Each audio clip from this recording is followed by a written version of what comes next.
Hoje eu quero falar com vocês sobre o atentado terrorista lá em Brasília que aconteceu essa semana. Eu nem gravei sobre isso ontem porque as informações estavam muito desencontradas, havia poucas informações confiáveis sobre esse assunto e muita gente trazendo informações conflitantes sobre quem era a pessoa, sobre o que foi feito, sobre qual tipo de bomba ele utilizou, ou seja, o negócio ali estava bem embolado ainda e de ontem para hoje surgiram novas informações, inclusive a ex-mulher dele se pronunciou falando sobre como ele se comportava, então agora a gente tem uma clareza maior do que aconteceu e qual era o intuito, né? Embora haja muitas incógnitas, muitas perguntas a serem respondidas ainda, temos um pouquinho mais de clareza sobre qual foi o propósito desse sujeito, né? Eu não vou falar o nome dele por razões que eu vou explicar mais adiante, mas a gente vai falar aqui de um assunto que me interessa bastante, eu me dediquei muito para pesquisar sobre isso nos últimos anos, só nesse ano, para você ter uma ideia, eu fiz 2 cursos sobre terrorismo e contra-terrorismo e 3 formações, 3 treinamentos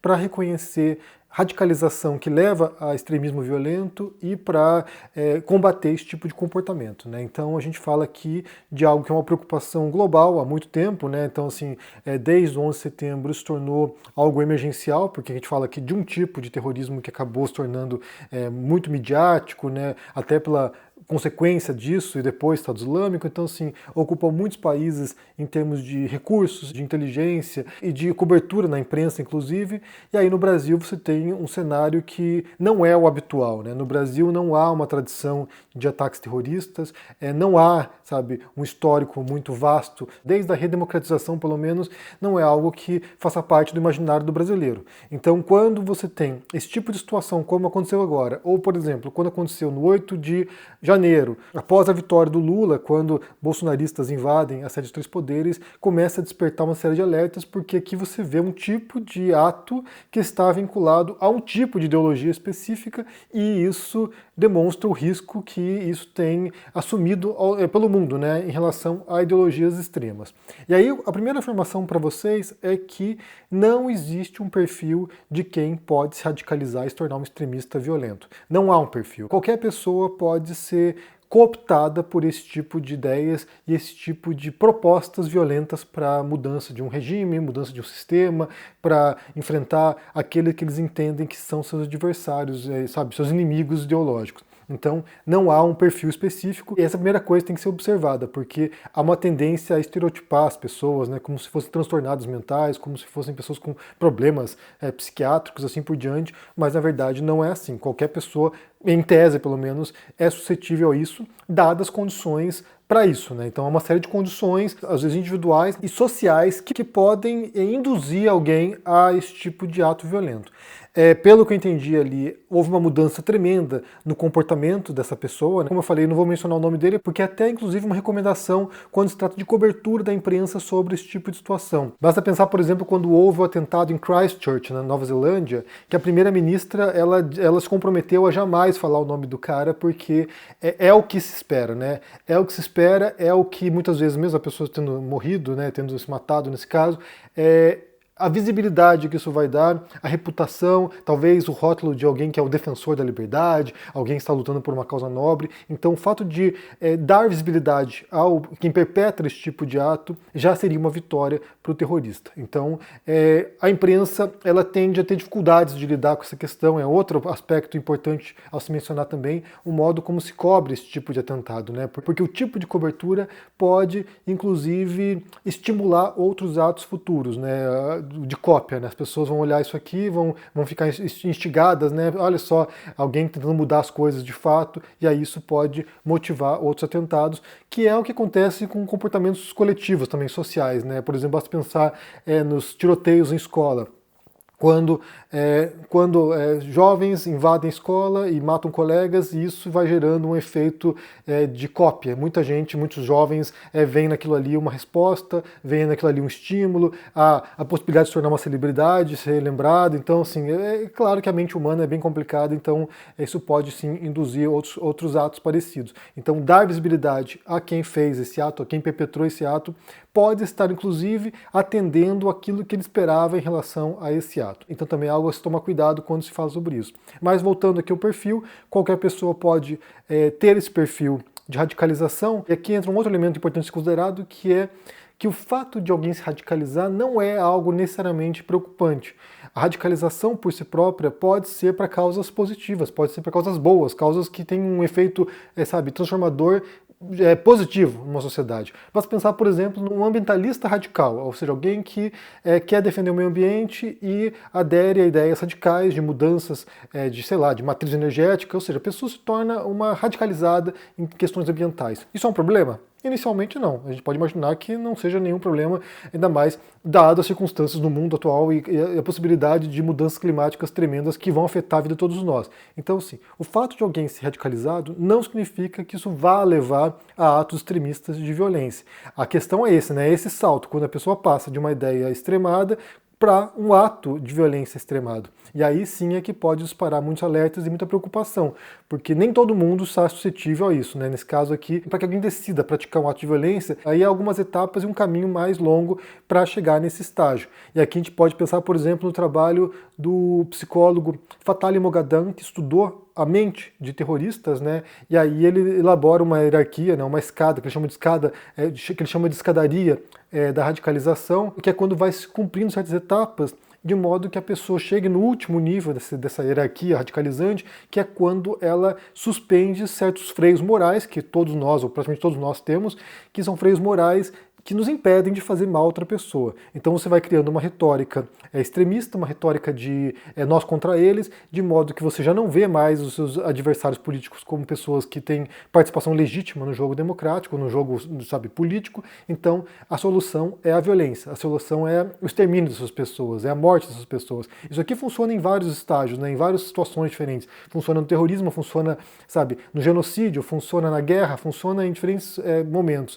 Mas é um processo de desumanização do outro. Então esse perpetrador aí que morreu, ele queria, né, segundo as reportagens indicam aqui, ele queria matar o ministro Alexandre de Moraes. Então isso aqui já vem nessa lógica, nessa ótica da extrema-direita no Brasil, já como reação também às prisões do 8 de janeiro, ou seja, ele era alguém que estaria enfrentando a ditadura do judiciário, a ditadura do Supremo, né, que é a retórica adotada por essas pessoas. Então ele tinha esse objetivo, então nesse sentido aqui ele já havia suprimido esse freio moral, que é quando te leva a esse ato de prejudicar alguém, causar dano a alguém, sabe, ferir outra pessoa ou matar outra pessoa. Então ele já havia possivelmente atingido esse último patamar. Aí é outra pergunta que tem que ser respondida, né? Porque como ele chegou nesse patamar, né? Como é que ele chegou nesse estágio no qual ele estava disposto a cometer esse crime? Porque não me parece que esse processo seja individual. Aqui ele possivelmente fazia parte de grupos de WhatsApp, grupos, sei lá, grupos de rede social que estimulavam esse tipo de comportamento. Então deve haver alguma base ideológica que sustentava esse tipo de comportamento e que o estimulou a fazer isso. Não imagino que isso aqui tenha saído, sabe, do nada. A ideia dele de fazer isso aqui tenha surgido da cabeça dele. Tanto que você pode pensar, por exemplo, no padrão do Estado Islâmico, né? Você tinha, por exemplo, anteriormente, os atentados eles eram realizados por células terroristas, então sim, eram grupos organizados que recrutavam as pessoas e a partir disso treinavam essas pessoas para fazer as operações e alguns deles, quando chegavam nesse último patamar, né, de suspensão dos valores morais, dos freios morais, essa pessoa ela era enviada para a missão terrorista. Esse padrão mudou com o Estado Islâmico, eles passaram a radicalizar as pessoas pelas redes sociais e aí estimulando atos de lobos solitários, entre aspas, né? Então, ou seja, radicalizavam as pessoas e aí falavam o seguinte, olha, faça o que você tinha que fazer.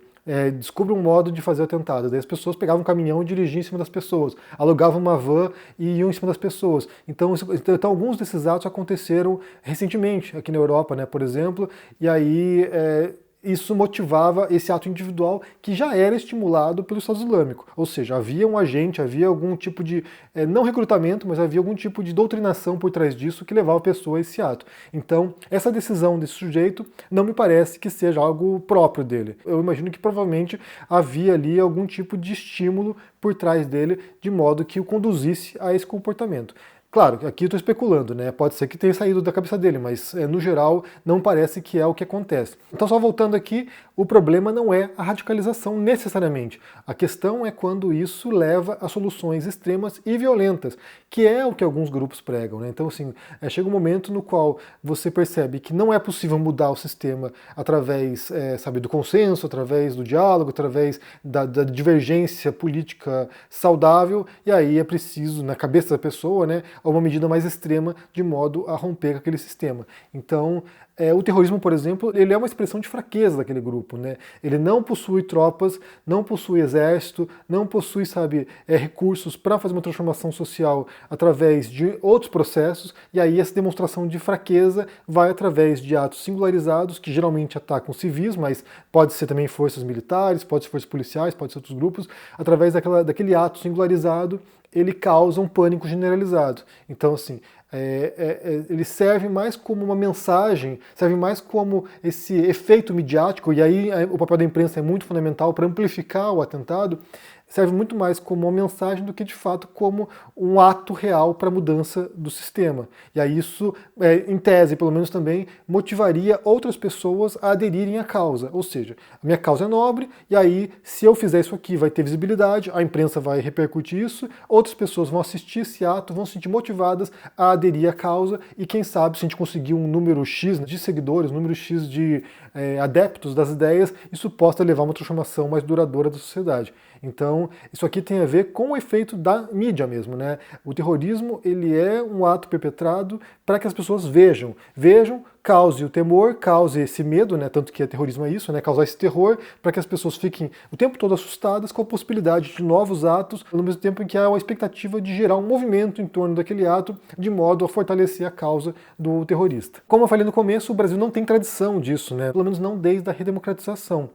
Só que a questão é que a gente viu atos parecidos, né? A gente viu lá o 8 de janeiro, basicamente foi um ato de, sabe, sublevação social, ou seja, política, as pessoas queriam ali derrubar as instituições, então ali é um ato de insurreição barra terrorismo, e agora a gente vê esse ato individual, né, esse lobo solitário, entre aspas, fazendo isso, então isso pode disparar, de fato, muitos alertas no sentido de que essa mentalidade de extremismo violento está presente sim no Brasil agora, e não sabemos para onde isso vai levar, né? Eu imagino que ainda é muito contido, ainda é muito localizado, e aí também entra a reação das instituições, né? Se for desproporcional, por exemplo, pode instigar novos atos, porque daí mais gente vai se sentir injustiçada e mais pessoas vão sentir que apenas através de violência que é possível resolver as coisas. Então aqui há outro ponto de difícil equilíbrio, que é saber como as forças de segurança, como as instituições reagem a isso, né? Não pode ser fraco de modo a fortalecer a ideia de que o terrorismo tem força,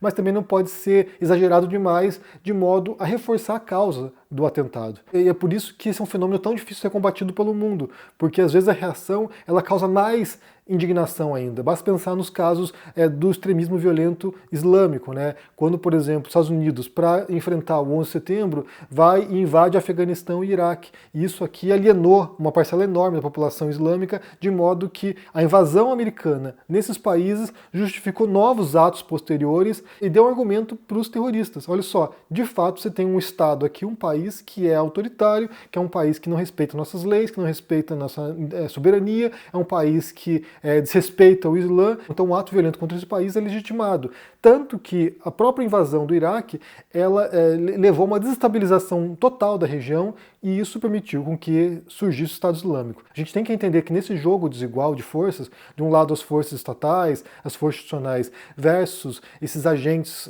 que querem, sabe, perturbar a ordem social, nesse jogo há um profundo desequilíbrio, ao mesmo tempo em que a resposta para isso é muito difícil de ser mensurada, tanto em relação à resposta institucional, quanto à visibilidade da imprensa, o modo como a imprensa vai cobrir esse assunto, quanto em relação ao enfrentamento aos indivíduos que fazem esse tipo de ato, né? Como é que você desradicaliza as pessoas? Como é que você enfrenta esse discurso extremista? Como é que você impede com que as pessoas pratiquem atos violentos a partir de uma ideologia extremada? Como é que você faz isso? E aí é um trabalho tremendo, né? É um trabalho que parte de comunicação, é um trabalho que parte de inteligência também, é um trabalho que parte de repressão muitas vezes, mas, como eu falei, o equilíbrio é muito difícil de ser encontrado.